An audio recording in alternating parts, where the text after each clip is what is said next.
Assalamualaikum. Hai teman-teman, perkenalkan aku Firda Salsabila.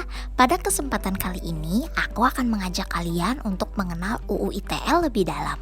Sebelumnya, kalian udah pada tahu belum apa itu UU ITE? Kalau belum tahu, yuk simak penjelasannya berikut ini. Undang-Undang Informasi dan Transaksi Elektronik atau yang biasa kita sebut dengan Undang-Undang ITE. Undang-Undang Nomor 11 Tahun 2008 ini mengatur tentang informasi serta transaksi elektronik atau teknologi informasi secara umum. Nah, kira-kira kalian udah pada tahu belum kalau Undang-Undang ITE ini sudah ada revisiannya loh, yaitu Undang-Undang Nomor 19 Tahun 2016 tentang informasi dan transaksi elektronik. Dari penjelasan tadi, kalian udah tahu kan apa itu UU ITE? Sebelum kita membahasnya lebih dalam, aku akan mengajak kalian untuk mengenal sejarah UU ITE. Undang-Undang ITE dirancang pada Maret 2003 oleh Kominfo dengan alasan pada saat itu sudah mulai muncul berbagai kejahatan yang terjadi dalam penggunaan internet. Kominfo menunjuk Unpad yang bekerja sama dengan ITB untuk membuat naskah akademik yang diberi nama RUU PTI atau Pemanfaatan Teknologi Informasi. Sedangkan Deperindak menunjuk UI untuk membuat naskah akademik yang diberi nama RUU IITE atau Informasi Elektronik dan Transaksi Elektronik. Kedua naskah tersebut digabung menjadi RUU IKTE atau Informasi Komunikasi dan Transaksi Elektronik. Kalian udah pada tahu kan sejarahnya UU ITE? Sekarang mari kita bahas UU ITE lebih dalam. UU ITE terdiri dari 13 bab dan 54 pasal. UU ITE terbagi menjadi dua, yaitu yang pertama, pengaturan mengenai informasi dan transaksi elektronik. Yang kedua, pengaturan mengenai perbuatan yang dilarang. Yuk kita bahas satu persatu tentang UU ITE. Yang pertama, pengaturan informasi dan transaksi elektronik. Pengaturan informasi dan transaksi elektronik mengacu pada instrumen internasional seperti UNCITRAL Model Law on E-commerce dan UNCITRAL Model Law on a Signature.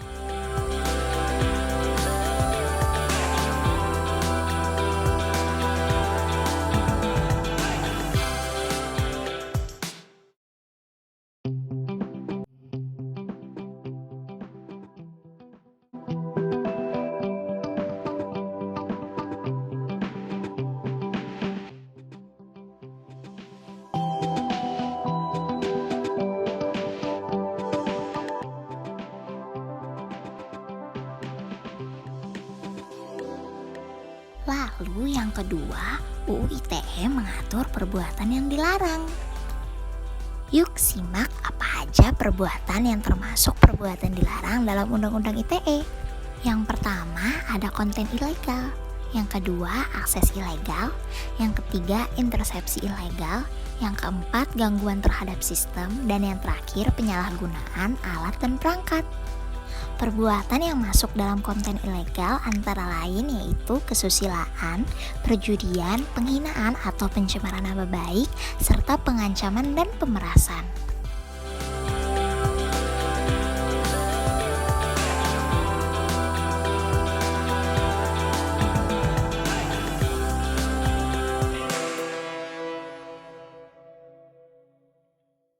Dari penjelasan aku tadi, kalian udah tahu kan Undang-Undang ITE itu mengatur tentang apa aja? Adapun yurisdiksi dalam Undang-Undang ITE. Dari penjelasan tentang Undang-Undang ITE tadi, kalian pasti bertanya-tanya, apa sih tujuan dari Undang-Undang ITE itu? Jadi, tujuan Undang-Undang ITE itu ada 5 yang akan dibahas pada slide berikut ini.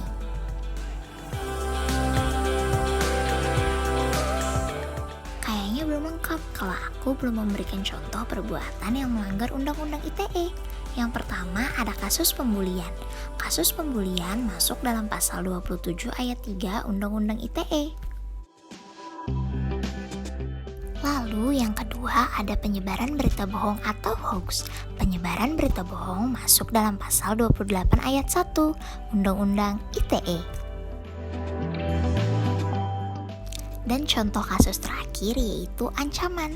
Ancaman masuk dalam pasal 29 Undang-Undang ITE.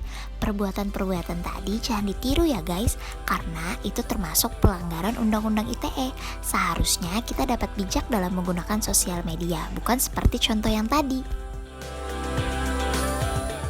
Walaupun Indonesia menganut sistem pemerintahan demokratis, di mana kebebasan berpendapat dan berekspresi merupakan hak seluruh masyarakat, namun kita juga harus beretika saat mengungkapkan pendapat kita pada orang lain.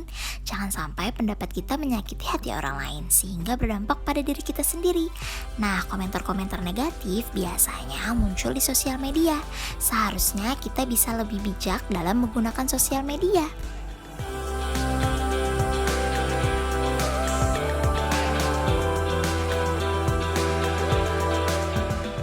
Selain bijak bersosial media, ada pula etika yang harus kita taati saat menggunakan sosial media.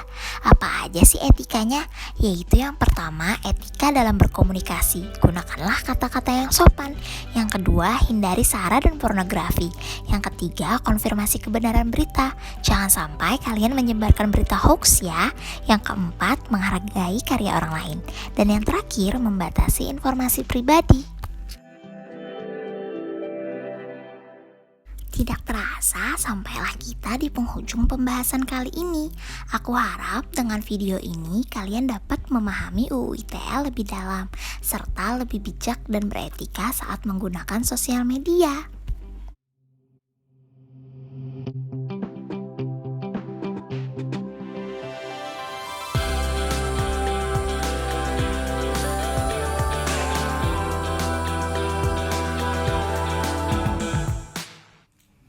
Akhir kata, aku Firda Salsabila pamit undur diri. Sebelumnya, aku punya pantun nih untuk kalian semua. Dengerin ya, muncul virus di Wuhan, jangan lupa jaga kesehatan. Banyak kata yang kurang berkenan, sudilah kiranya dimaafkan. Terima kasih sudah menonton dan menyimak video ini dengan baik. Semoga kita dapat bertemu di lain waktu. I'll see you guys. Assalamualaikum.